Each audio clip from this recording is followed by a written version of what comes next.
With the Devondre Campbell situation, the struggles of Deebo Samuel have kind of gotten swept under the rug. We haven't really spoken too much on it since the Thursday night performance because a lot of our energy has been channeled into Devondre Campbell and the shenanigans that he pulled.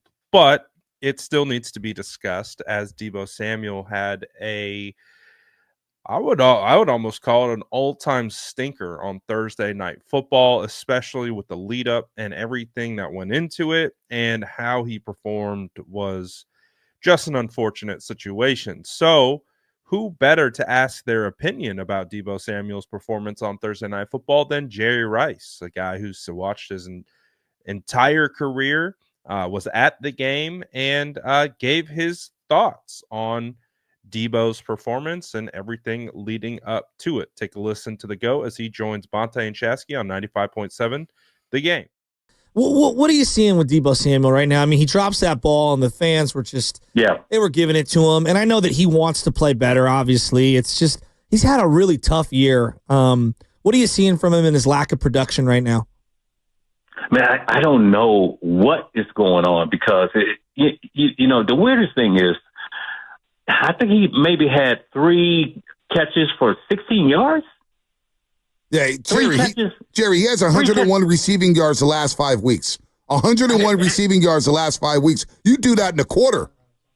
Hey, man, I'm going to tell you, for me, I would have been pissed. I would have been pissed at myself. I would have been pissed at the whole, scenario. And I would pretty much go to work on the football field during practice. And if you do it during practice, you're going to be able to do it during the game. That ball that he dropped, okay, after you complain about not getting that many touches, you cannot drop the football.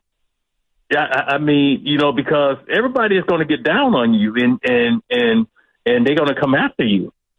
So, I never said anything about not getting touches or anything like that. I just worked, man. I just kept working, and if you show it during practice, they're going to make the call during the actual football game where you're going to have opportunities where you can make catches, get into a rhythm, and be productive. Kind of to Shasky's point at the beginning when he kind of set up the question, he mentioned Levi's, let Deebo have it. It is very rare to have Levi's Stadium boo one of their own players. Some of the times where I can think of boos ringing out is when you have kind of like an obvious, 4th and 1 or 4th and short situation, and feels like something that the 49ers could absolutely pick up, and Kyle Shanahan brings out the kicking unit or the punt team. That's typically where I have heard the boos in the past is kind of like, come on, Kyle, go for it. Come on, go for it, right? I'm sure you've said the same thing to your TV screen. But I think when we look at the situation and we look at, Levi's booing Deebo, it was kind of a new experience for me as someone who goes to, I would say, every home game as long as it's not on a holiday. I go to every home game, and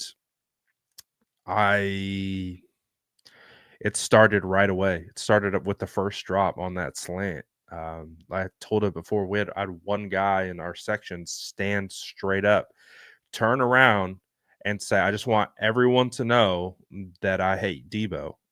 I was like, oh my God.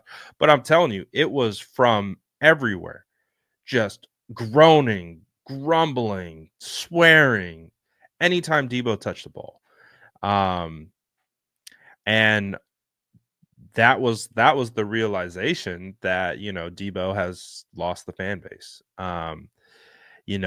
There's obviously been a lot of things going on this season, and it's been a challenging one.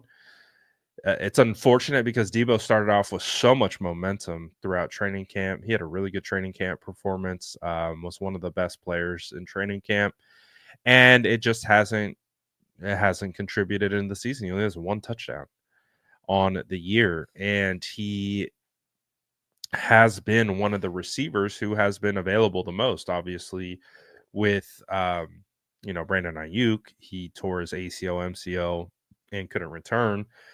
And we do know Deebo did have pneumonia and had to deal with that, and that was an unfortunate situation. But just really hasn't done anything since then. And to hear Jerry Rice kind of give his thoughts on it, and just like you can tell that Jerry wasn't liking it, because he said it. He said, "I never complained about targets. I just worked." And what he's saying there is we have a fundamentally different thought process of how we play the game. Is Jerry Rice is known to be as one of the hardest workers to ever play this game. It's why he's considered the GOAT. And what he's saying is, I never chirped for the ball. I just worked and made sure that my work spoke for itself. And that's kind of what I believe. Jerry doesn't really strike me as like when you say diva in the form of a wide receiver, someone who like chirps for the ball and gets really upset when the ball doesn't go their way.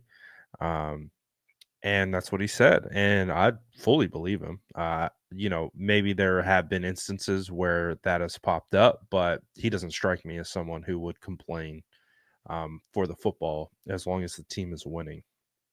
And so that gives you an idea into Jerry's thought process. And then for Deebo to come out and just absolutely fall flat, under the circumstances of him complaining all week and bringing that drama into the building, and making it known, and then seemingly having the game plan completely catered to you, and you do absolutely nothing with it, and you drop a pass that could have changed the entire outcome of the game. Could have changed the entire perception of Brock Purdy. Now Brock Purdy's under an insane scrutiny for that game, because effectively, I would say, from that last throw he made, which wasn't a good decision. He threw it up, and it wasn't good. Juwan got bumped off his route, and he threw into bracketed coverage, and it was an ill-advised throw, and he's taken all the heat for it.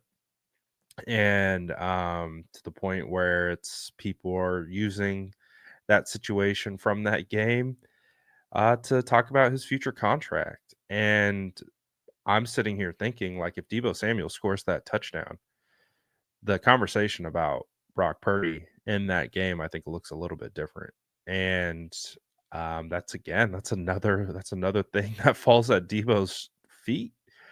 And so, yeah, I was open about my thoughts on it. I didn't like it. I thought it was poor judgment by Deebo to tweet that. I thought he handled the situation even worse with the media, and as a result of that, compounded a ton of pressure, and he pressed. He wasn't playing freely. He wasn't playing like he would typically play, and as a result, had concentration drops, didn't do anything with the football, and contributed largely to the 49ers losing. So, unfortunate situation, to say the least. It was a bad week to be Deebo Samuel.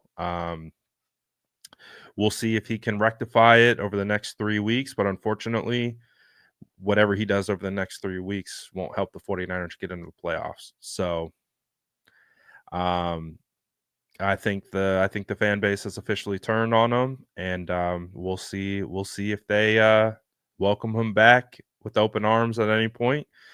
But feels like it will be an uphill battle from here on out. Let me know what you guys think about this in the comments below, and as always, make sure to like and subscribe for more updates.